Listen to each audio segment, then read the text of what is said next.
I just watched one of the sharpest exchanges in a Senate Banking Committee hearing. Senator Kennedy didn't hold back. He grilled Federal Reserve Governor Brainard and Director Thompson with tough questions on inflation and government overreach. His wit and bluntness left the room tense. Let's break it down. The fireworks started when Kennedy pressed Governor Brainard on inflation. She pointed to the pandemic and supply chain crisis. Governor, Director, congratulations on your nomination. Governor, I realize at the Federal Reserve that you have a big staff that advises you on inflation. And based on their track record, my guess is they also advised people to buy condos in Las Vegas in 2007. But you don't have to accept their advice. So, with respect to your predictions on inflation, how did you get it so wrong? Well, Senator, thank you. Could you move closer to the mic for me? Yes, of course. Thank you for your question, Senator. You're welcome. So I think, nobody got the pandemic right.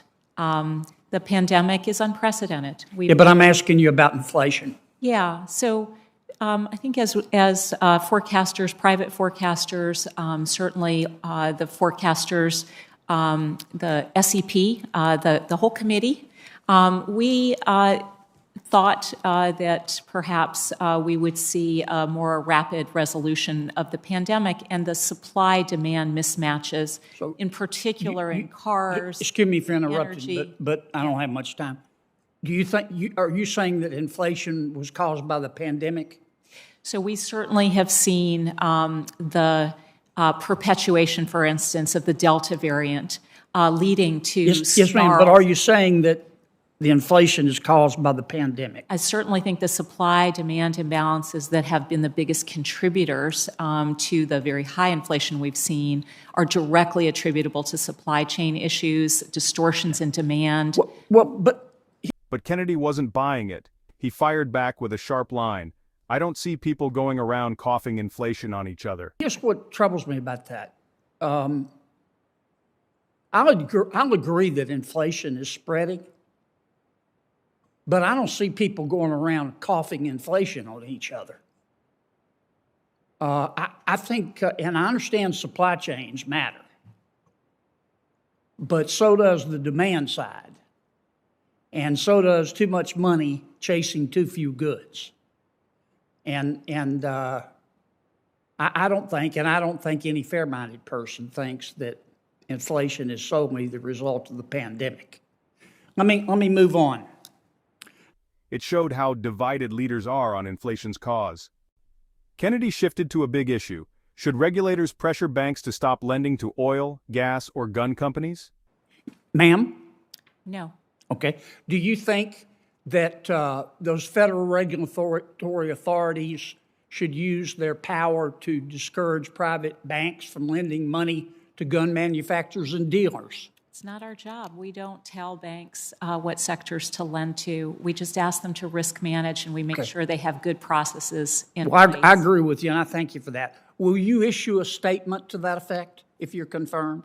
Well, I certainly have made that statement. We'll continue to make Yes, that ma'am. statement. Would you issue a separate statement saying, I want to make it clear for what it's worth to all of my colleagues in government, I don't think that you should use your power to discourage private banks from lending money to oil and gas companies and to gun manufacturers. Well, will you do that? Well, I won't tell other regulators what to do, but I will be happy to talk about what we do at the Federal Reserve, what our statutory authorities require us to do.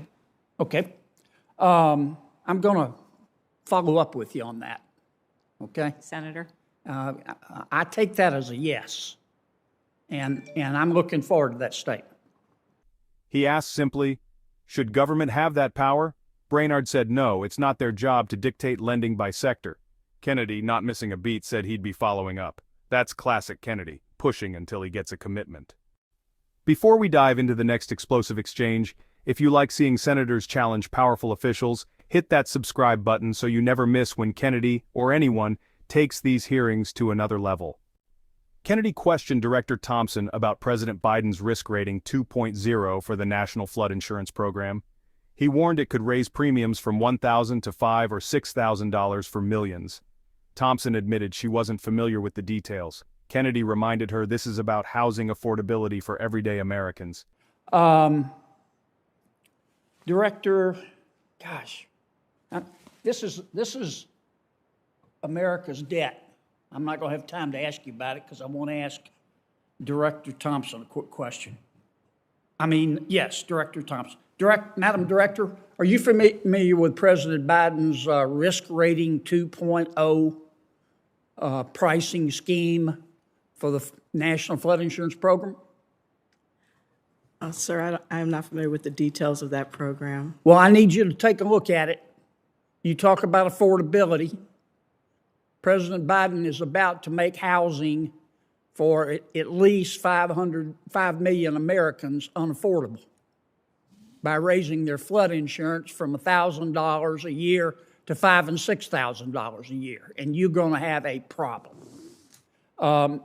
Real quickly, Madam Governor, do you think we've got 4 big banks? They have market share between 30% and 50% in the greatest economy in all of human history. They're not really banks, they're countries. Do you think economic power is too concentrated in those 4 banks? Well, I certainly think that from a financial stability point of view, when you have very, very large institutions that are systemic, you need to have very, very big capital buffers and liquidity buffers and risk management, because it would be very, very difficult to resolve those banks in a moment of financial stress. That moment showed how disconnected some officials are from people's financial burdens. Kennedy raised the issue of America's biggest banks, calling them so large they're like countries. With market shares up to 50%, he asked if their power is too concentrated. When banks are too big to fail, ordinary Americans pay the price. By the end of the hearing, Kennedy's tough questions exposed cracks in how our financial leaders explain inflation and regulate massive banks. His direct style leaves no room for half answers. And with his promise to follow up on oil, gas, and gun lending, this conversation isn't over. What do you think? Drop your thoughts below and don't forget to subscribe for more Washington breakdowns.